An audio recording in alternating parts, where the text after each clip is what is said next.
말씀하신 하나님을 믿노라. 이 제목으로 하나님 말씀 전하겠습니다. 기독교를 한마디로 정의한다면 믿음의 신앙이라고 할 수 있습니다. 믿음의 신앙. 믿음이 기독교 신앙의 핵심입니다. 믿음을 빼놓고는 기독교를 논할 수조차 없습니다. 믿음이 얼마나 중요한지 성경에서 몇 가지만 간추려서 말씀을 드리겠습니다. 죄인은 믿음으로써 의롭게 되고 의인은 믿음으로 말미암아 살게 됩니다. 믿음이 없이는 하나님을 기쁘시게 할 수 없지만 주 예수를 믿으면 영생을 얻게 됩니다. 겨자씨 하늘 만한 믿음만 있어도 산을 명하여 바다로 옮길 수 있고 믿음으로 세상을 이길 수도 있습니다. 우리가 믿을 때 성령을 받게 되고 우리가 믿은 대로 될 것입니다. 행함이 없는 믿음은 죽은 것이지만 믿음의 기도는 병든 자를 구원합니다. 에녹은 믿음으로 죽음을 보지 않고 하늘로 옮겨졌고 이스라엘 자손은 믿음으로 홍해를 육지처럼 건넜습니다. 이처럼 기독교 신앙은 믿음으로 시작해서 믿음으로 끝난다고 해도 과언이 아닙니다. 그렇다면 믿음은 무엇일까요? 우리는 대체 무엇을 믿는 것입니까? 하나님의 말씀입니다. 하나님을 믿는 것은 곧 말씀하시는 하나님을 믿는 것입니다. 우리에게 말씀하시는 하나님을 믿는 것, 그것이 믿음입니다. 왜냐하면 우리에게 계시된 하나님은 말씀하시는 하나님이시기 때문입니다. 그래서 하나님의 말씀은 곧 하나님 그분이십니다. 말씀은 곧 하나님이세요. 하나님의 말씀이 진리인 것도 하나님이 진리 그 자체이시기 때문입니다. 말씀은 곧 하나님이시기에. 그래서 우리가 하나님을 믿는 것은 하나님의 말씀을 믿는 것입니다. 하나님 따로 말씀 따로 믿는 게 아니에요. 하나님만 믿고 하나님의 말씀을 의심할 수 없습니다. 이 말씀을 의심하는 것은 곧 하나님을 믿지 않는 것과 마찬가지예요. 오늘의 본문도 하나님의 말씀을 믿는 게 얼마나 중요한지 우리에게 보여줍니다. 바울이 탄 알렉산드리아 배가 그레데 섬 미항에서 출발해 페닉스로 향했습니다. 이미 그때가 위태로운 시기에 접어들었기에 바울은 출항을 반대했지만 백부장 율리오는 겨울을 지내기에 불편한 미항보다는 페닉스로 가자는 선장과 선주의 말을 더 믿고 배를 띄웠습니다. 마침 남풍이 순하게 불어서 순조로운 항해가 되는 듯 했습니다. 그러나 얼마 안 되어 섬 가운데로부터 유라굴로 광풍이 크게 일어나면서 상황은 순식간에 바뀌었습니다. 배는 선장의 통제에서 벗어났고 광풍이 부는 대로 쫓겨다니며 배가 침수되는 것을 막기 위해 짐과 배의 기구까지도 몽땅 바다에 버려야 했습니다. 하지만 해도 별도 보이지 않는 캄캄한 날들이 여러 날 동안 계속되었고 거센 풍랑도 그대로였습니다. 그야말로 구원의 여망마저 다 사라져버렸고 그 배에는 절망의 그림자만 짙게 드리워졌습니다. 죽음을 기다리는 것 외에는 아무것도 할 수 없었던 그들은 아무것도 먹을 수가 없었습니다. 그때 절망을 뚫고 일어서는 한 사람이 있었습니다. 사도 바울입니다. 배 가운데 선 바울이 그들에게 희망을 이야기합니다. 이제는 안심하라. 너희 중 아무도 생명에는 아무런 손상이 없겠고 오직 배뿐이리라.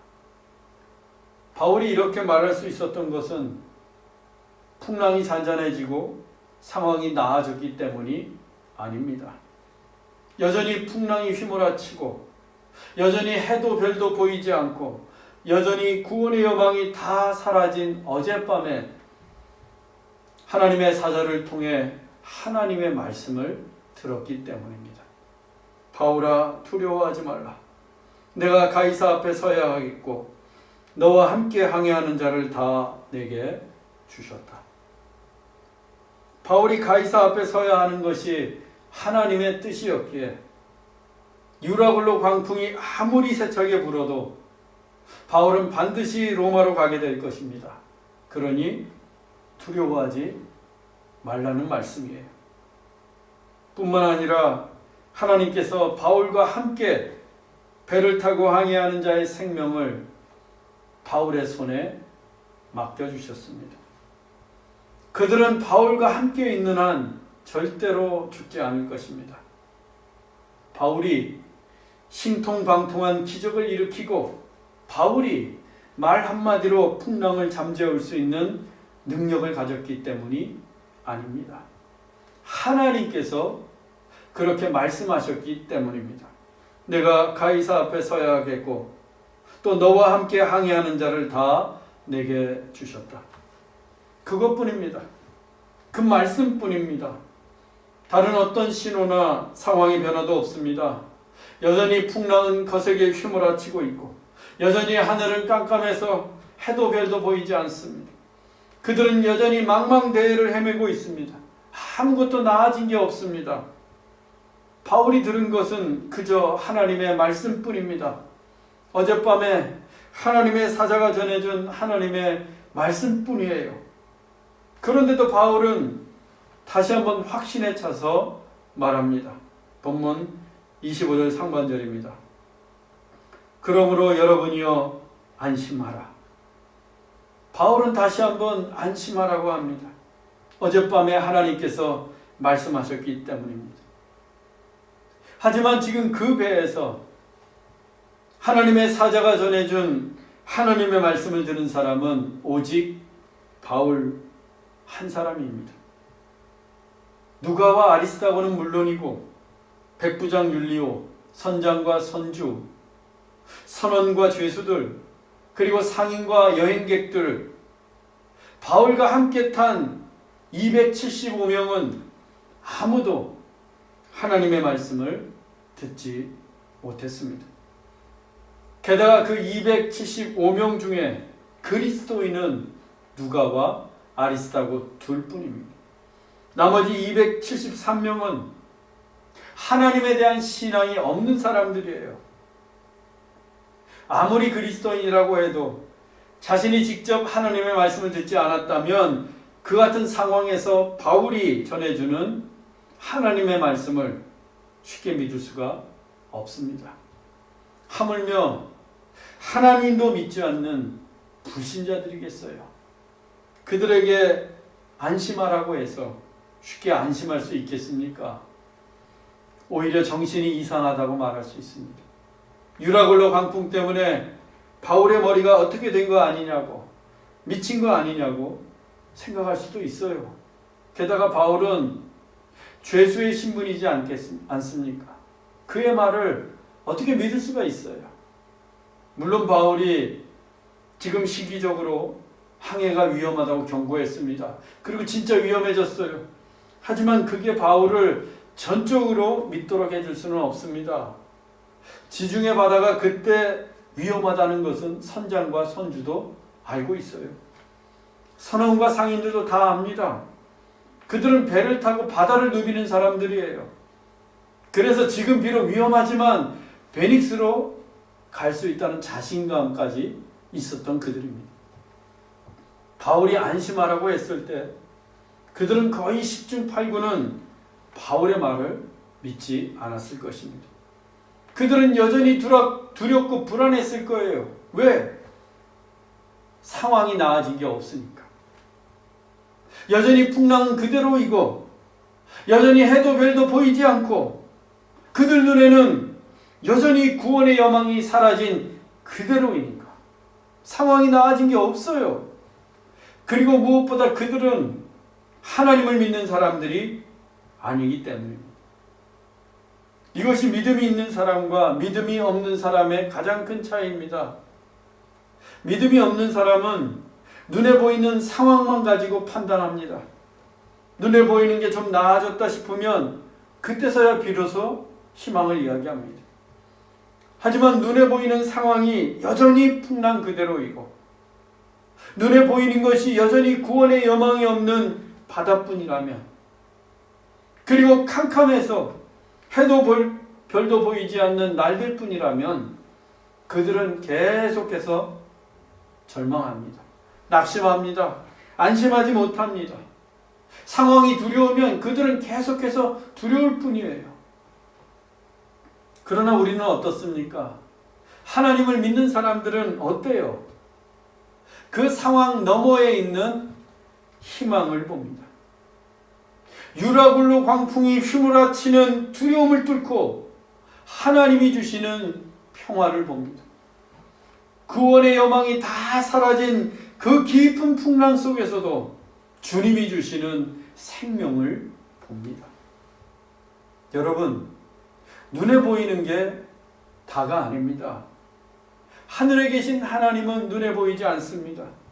우리 안에 임재해 계신 성령님도 우리 육신의 눈을 가지고는 볼 수가 없습니다.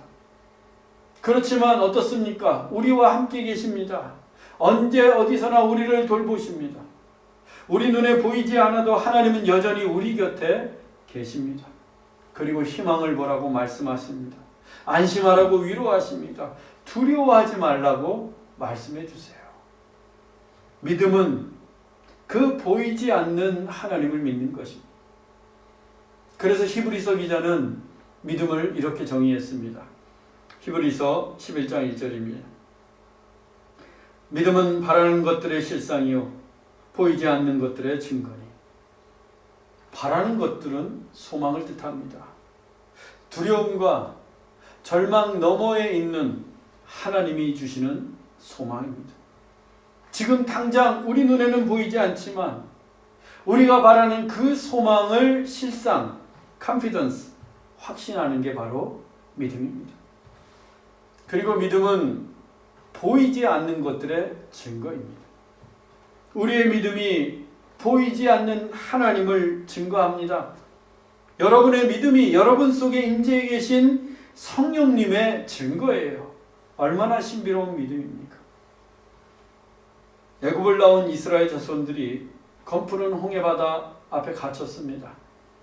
그들 뒤에는 바로의 군대가 병거 600대를 몰면서 쫓아오고 있어요. 이스라엘 자손은 앞으로 나아가지도 못하고 뒤로 도망칠 수도 없었습니다. 그때 이스라엘 자손들이 어떻게 합니까? 출애굽기 14장 10절에서 11절입니다. 이스라엘 자손이 눈을 들어 본즉 애굽 사람들이 자기들 뒤에 이른지라 이스라엘 자손이 심히 두려워하여 모세에게 이르되 애굽에 매장지가 없어서 당신이 우리를 이끌어내어 이 광야에서 죽게 하느냐.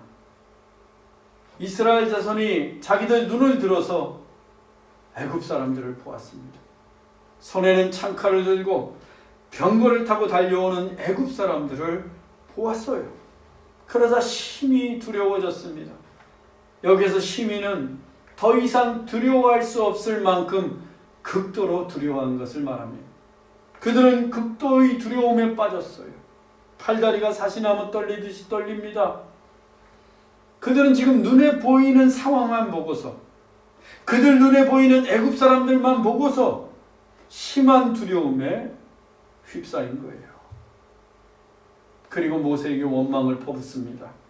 애굽에 매장지가 없어서 당신이 우리를 이끌어내어 이 광야에서 죽게 하느냐. 애굽에서 노예살이하며 학대받던 그들을 하나님의 뜻에 따라 애굽에서 이끌어내 자유의 몸이 되게 해준 모세에게 우리를 왜 애굽에서 이끌어내어 여기에서 죽게 만들었느냐며 원망하고 있어요. 그런데 모세가 그 믿음이 없는 이스라엘 자손들에게 뭐라고 합니까? 출애굽기 14장 13절에서 14절입니다. 너희는 두려워하지 말고 가만히 있어서 여호와께서 오늘 너희를 위하여 행하시는 구원을 보라. 너희가 오늘 본 애굽 사람을 영원히 다시 보지 아니하리라. 모세는 심히 두려워하는 이스라엘 자손들에게 말합니다. 두려워하지 말라. 애굽에서 우리를 이끌어내신 분이 하나님이신데 무엇을 두려워하느냐는 것입니다. 그리고 바로의 군대를 보고 두려워하는 그들에게 외칩니다. 가만히 서서 여호와께서 행하시는 구원을 보라. 그런데 하나님은 눈에 보이지 않습니다. 하나님이 행하실 구원도 아직은 눈으로 볼 수가 없습니다. 그런데도 모세는 보라 라고 합니다. 보라. 하나님이 행하시는 구원을 보라. 어떻게 볼 수 있습니까? 보이지 않는 하나님, 볼 수 없는 구원을 그들이 어떻게 볼 수 있어요? 믿음입니다. 믿음. 육신의 눈이 아니라 믿음으로 하나님을 보고 믿음으로 하나님이 행하시는 구원을 볼 수 있습니다. 그러면 지금 너희 육신의 눈에 보이는 애굽 사람들은 영원히 다시 보지 않을 거라고 말합니다. 여러분, 하나님을 보면 애굽 사람이 보이지 않습니다. 믿음의 눈을 들어 보면 상황이 더 이상 보이지 않아요. 믿음의 눈을 들면 환경 너머에 계신 하나님이 보이기 때문입니다. 믿음의 눈으로 보면 우리를 위해 구원을 행하시는 하나님을 볼 수 있기 때문입니다. 저는 여러분들도 그 믿음의 눈을 가지기 원합니다. 여러분 모두가 믿음으로 하나님을 볼 수 있기를 간절히 소망합니다. 바울도 지금 모세의 심정으로 하나님의 말씀을 전하는 것입니다. 그러므로 안심하라. 그리고 이어서 이렇게 말합니다. 본문 25절을 다시 보겠습니다. 그러므로 여러분이여 안심하라. 나는 내게 말씀하신 그대로 되리라고 하나님을 믿노라. 바울이 배에 탄 사람들에게 안심하라 라고 재차 말할 수 있었던 근거는 하나님의 말씀이었습니다. 어젯밤에 하나님께서 내가 가이사 앞에 서야 하겠고 또 너와 함께 항해하는 자를 다 내게 주셨다 라고 말씀하셨기 때문입니다.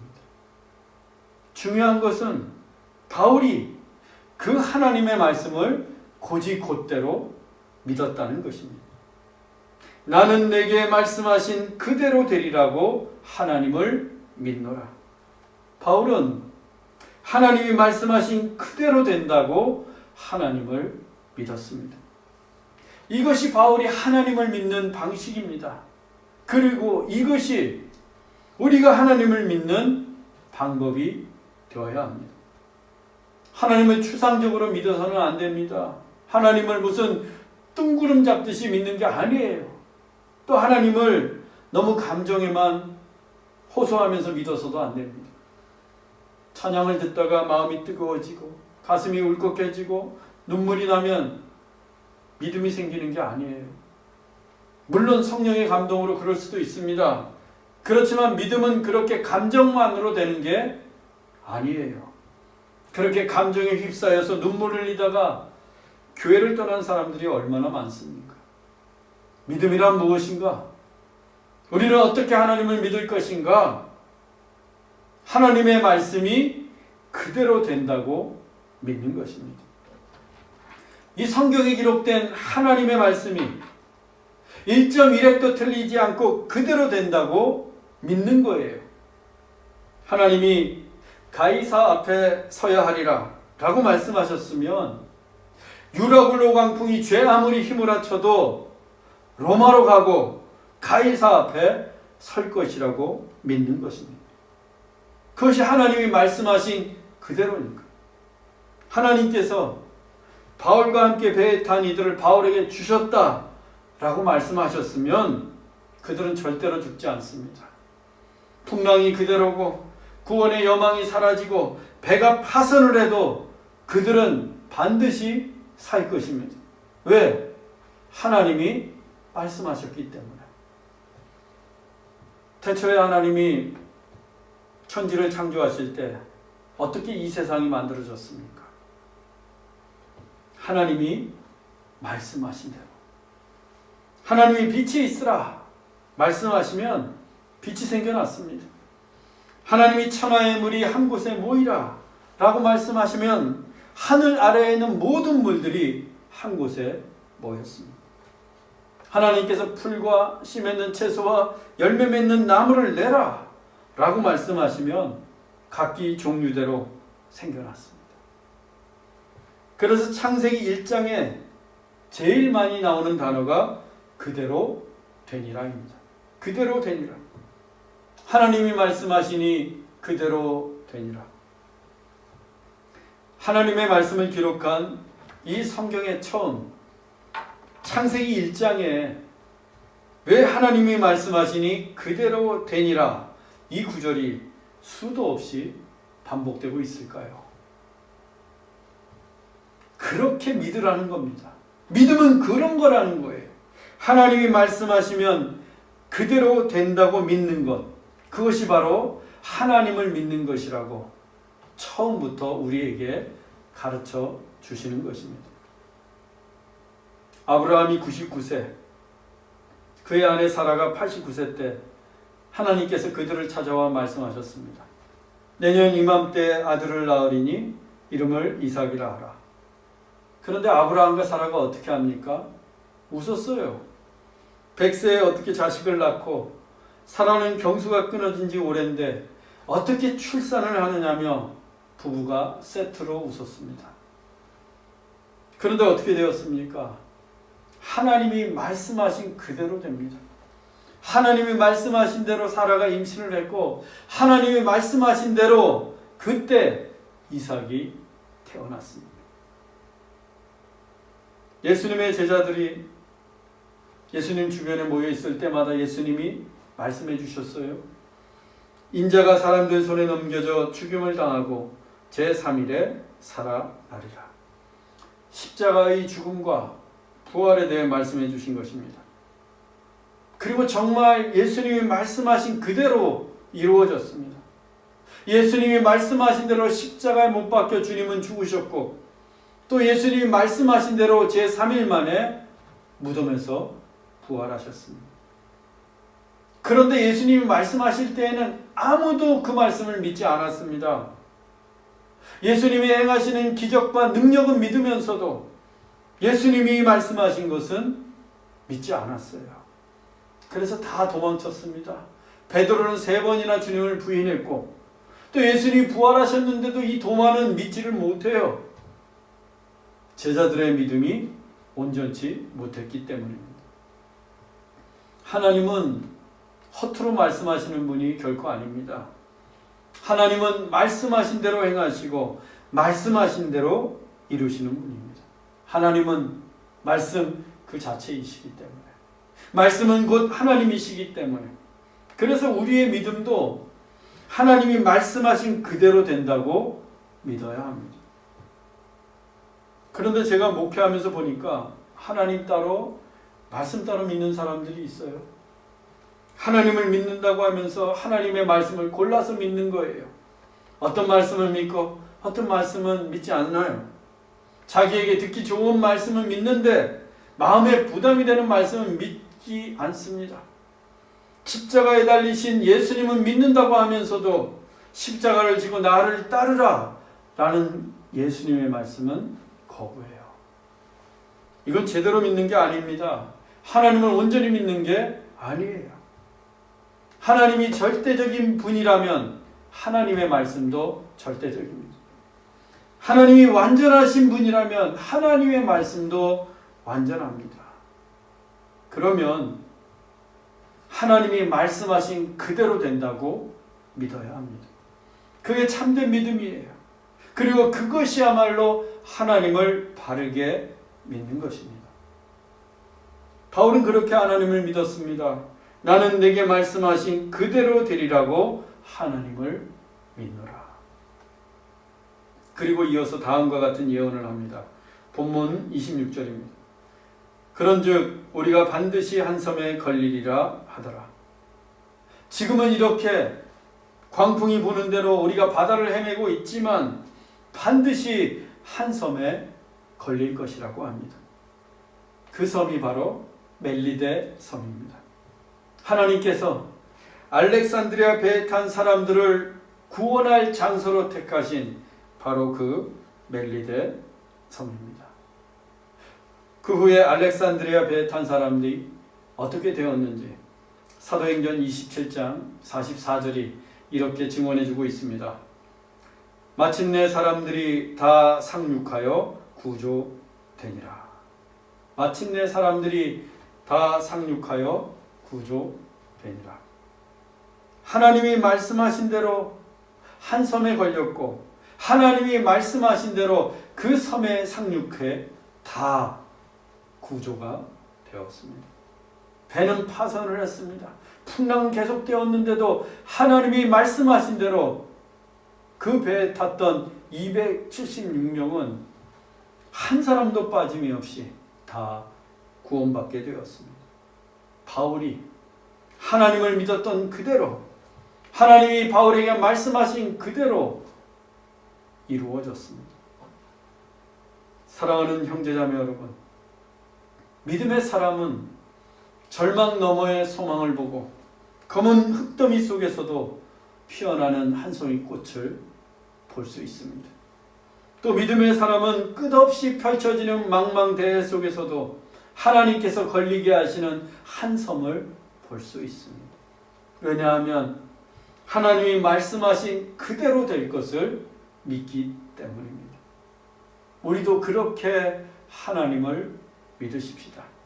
하나님이 우리에게 말씀하신 그대로 된다고 하나님을 믿으십시다. 그래서 우리에게도 하나님이 말씀하신 그 역사가 이루어지는 믿음에 볼 수 있기를 주 예수 그리스도의 이름으로 축원합니다. 기도하겠습니다. 사랑의 하나님, 우리에게도 참된 믿음을 주옵소서.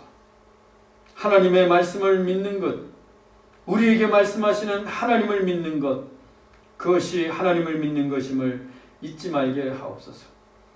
그리고 하나님이 말씀하신 그대로 된다는 것을 늘 기억하게 하옵소서. 그래서 우리의 삶 속에서 그리고 우리 교회를 통해 하나님의 말씀이 이루어지는 믿음의 역사를 보게 하옵소서. 주께서 말씀하신 대로 십자가에서 죽으시고 부활하신 예수 그리스도의 이름으로 기도하옵나이다. 아멘.